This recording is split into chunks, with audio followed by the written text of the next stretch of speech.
Hello, everybody. Pablo here. We are going to be starting something this week that is a continuation of the 1% Better meetings that we were having up until about 2 weeks ago, 3 weeks ago.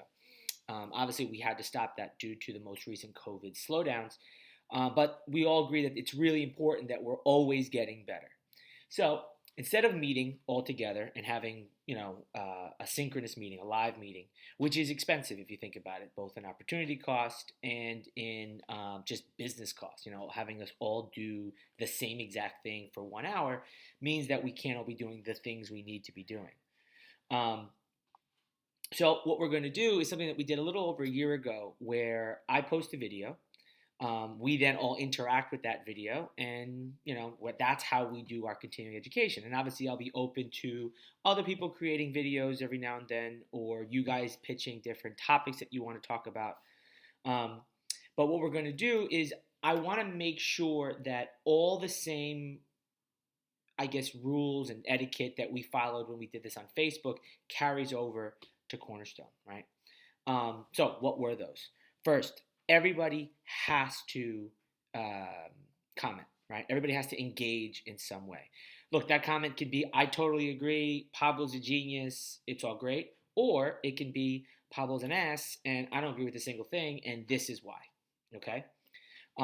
Other thing that we want to make sure we're doing is if you put forward something as proof, so you quote research or anything like that, find the research. Okay, post it so we all can see it, read it, and have an opportunity to either pick it apart or be like, "Wow, that's brilliant."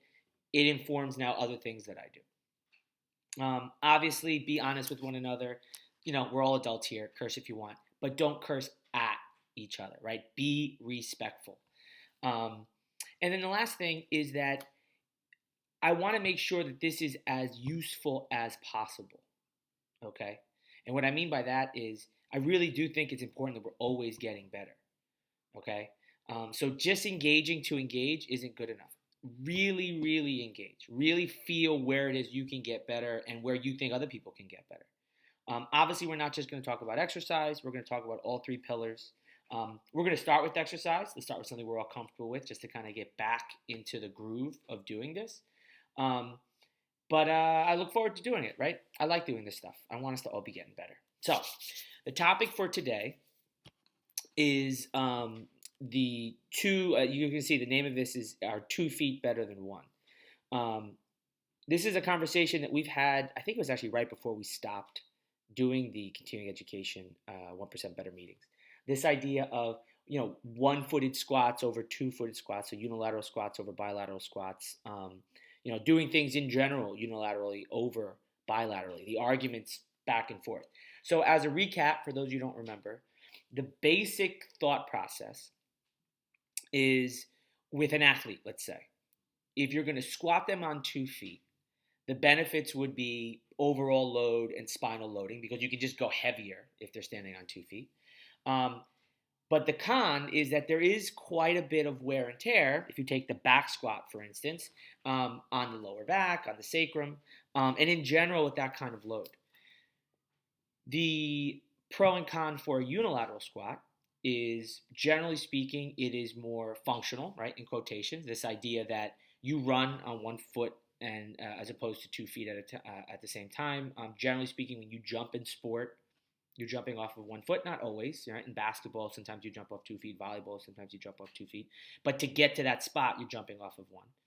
Um, with the major negative being the load, right? You can't possibly load as heavy on 1 foot with two, as you can with two. And you have the added issue of it just has a higher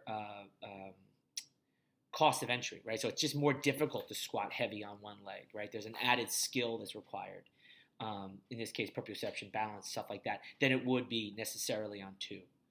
Um, so what I want us to start talking about is that's great from an athletic standpoint, and definitely I want the conversation to go there too. But what about individuals, right, that who aren't athletes? Gen Pop, and I mean that everything from the ultra fit soccer mom to the guy who's just getting off the couch and this is his first avenue into working out. because I think that's an interesting conversation that isn't exactly the same as the athlete's conversation, right? With the athlete, it's all about efficacy and what are we getting the best bang for our buck in terms of improving performance. Um, that may start to play in with the really fit Gen Pop, but what about the not so fit or the middle of the road Gen Pop? Okay, it still makes sense to do the same thing. Again, have the same pros and cons. Are there pros and cons that we're not thinking about with the Gen Popper, who's a bit lower on the fitness scale? Because with them, technique isn't just a question of getting hurt. Technique is also an issue of building confidence. If something is just flat out more difficult to do, is it worth trying? Or do you do the 2 foot to build strength into the 1 foot? Right? That's the kind of stuff I want you guys to ask or to talk about. You know, think about clients that you currently have, students you currently have. Think about things you've had in the past, and use actual examples. Hey, I had this person; it worked this way, so on and so forth. All right, I'm looking forward to doing these on at least a weekly basis. If they become really really strong, maybe we'll do it twice a week. But I do expect us all to engage.